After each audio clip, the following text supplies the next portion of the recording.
क्या आप भी हमेशा ये चिंता में डूबे रहते हैं कि कहीं आपके साथ कुछ गलत ना हो जाए? तो आप बिल्कुल सही वीडियो पर आए हैं। आज की इस वीडियो में मैं आपको एक ऐसी कहानी सुनाऊंगा जिसे सुनने के बाद आप भी आज के बाद चिंता करना छोड़ दोगे। इस बात की मैं गारंटी लेता हूँ। तो बिना टाइम वेस्ट किए वीडियो को स्टार्ट करते हैं। एक गांव में एक किसान रहता था जिसका नाम रामलाल था। रामलाल बहुत मेहनती था, लेकिन हर वक्त किसी न किसी बात की चिंता करते रहता था। उसका मानना था कि अगर वो चिंता नहीं करेगा तो कुछ भी नहीं होगा। फसल की चिंता, परिवार की चिंता और पैसों की चिंता। रामलाल के जीवन में कोई पल ऐसा नहीं था जब वो चिंता से मुक्त हो। उसका दिन सुबह जल्दी शुरू होता। जैसे ही वो खेत पर जाता, सबसे पहले वो आसमान की ओर देखता। अगर बादल छाए होते तो वो सोचने लगता कहीं ज्यादा बारिश से उसकी फसल बर्बाद ना हो जाए। अगर धूप तेज होती तो उसे चिंता होती कहीं फसल सूख न जाए। एक छोटी सी बात भी उसके मन में चिंता की बीज बो देती थी। उसकी पत्नी गायत्री हमेशा उसे समझाती, चिंता करने से कुछ नहीं होगा रामलाल, जो होना है वो होकर रहेगा। तुम्हारी चिंता ना तो बारिश को रोक सकती है, ना धूप को कम कर सकती है।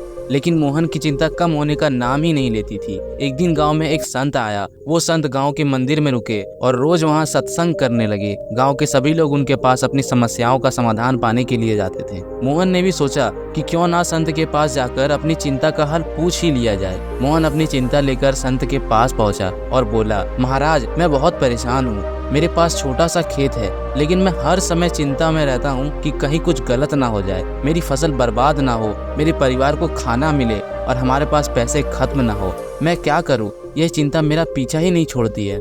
संत मुस्कुराए और बोले, तुम्हारी चिंता क्या तुम्हारी समस्याओं का हल निकाल पाई है? मोहन ने कहा, नहीं, मेरी चिंता से तो समस्याएं और बढ़ जाती है। मैं हर दिन और ज्यादा परेशान हो जाता हूँ। संत ने एक गहरी सांस ली और कहा, देखो बेटा, चिंता वो आग है जो इंसान के मन और आत्मा को जला देती है। ये आग तब तक जलती रहती है जब तक तुम इसे बुझाने का प्रयास नहीं करते। लेकिन सोचो, अगर तुम अपने काम पर ध्यान दोगे और परिणाम की चिंता छोड़ दोगे तो क्या तुम्हारा मन शांत नहीं हो जाएगा? मोहन ने सिर हिलाया, लेकिन उसे अब भी संदेह था। संत ने उसे एक कहानी सुनाई। बहुत समय पहले एक राजा था। वो भी तुम्हारी तरह हमेशा चिंता में डूबा रहता था कि कहीं उसका राज्य बर्बाद ना हो जाए। एक दिन उसके गुरु ने उसे एक अंगूठी दी और कहा, जब भी तुम्हें बहुत चिंता हो तो तुम इस अंगूठी पर लिखे शब्द को पढ़ लेना। जब राजा ने अंगूठी को देखा तो उस पर लिखा था, यह भी बीत जाएगा। और सच में राजा की सबसे कठिन परिस्थिति भी बीत गई, क्योंकि समय कभी एक जैसा नहीं होता।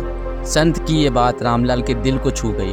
उसने महसूस किया कि उसकी सारी चिंताएं समय के साथ हल हो जाती है, लेकिन उसकी चिंता उसके मानसिक और शारीरिक रूप से कमजोर कर रही। संत ने उसे समझाया, भगवत गीता में भगवान श्री कृष्ण ने कहा है कि कर्म करते जाओ, फल की चिंता मत करो। तुम अपने हिस्से का काम कर रहे हो, फिर उसमें चिंता क्यों करना? मोहन ने संत की बात को गंभीरता से लिया। उसने निश्चय किया कि अब वो चिंता नहीं करेगा और सिर्फ अपने काम पर ध्यान देगा। अगले कुछ दिनों तक रामलाल ने कोशिश की कि वो अपने खेत पे पूरी मेहनत करे, लेकिन मौसम या फसल की चिंता न करे। धीरे धीरे उसने महसूस किया कि उसकी मानसिक शांति वापस आ रही है। कुछ महीनों बाद मोहन की फसल पहले से बेहतर हो गई। उसे एहसास हुआ कि उसकी मेहनत और धैर्य ने उसका काम आसान कर दिया है। मेहनत करो और भगवान पर भरोसा रखो। चिंता से हमें सिर्फ दुख मिलता है, लेकिन कर्म करने से हमें सुकून मिलता है। गांव के लोग मोहन की इस बदलाव को देखकर बहुत ही ज्यादा खुश हुए और अपनी चिंताओं को छोड़कर जीवन को सरलता से जीना शुरू कर दिया। मोहन अब अपनी जिंदगी में संतुष्ट था और उसने सच्चे अर्थ में चिंता से मुक्ति का मतलब समझ लिया था। इस कहानी से हमें ये सीखने को मिलता है कि चिंता एक ऐसी आग है जो हमारी सोचने की शक्ति को कमजोर कर देती है। हमें अपने काम पर ध्यान देना चाहिए और भगवान पर भरोसा रखना चाहिए। जो कुछ भी हमारे नियंत्रण में नहीं है, उसकी चिंता करने से सिर्फ दुख मिलता है।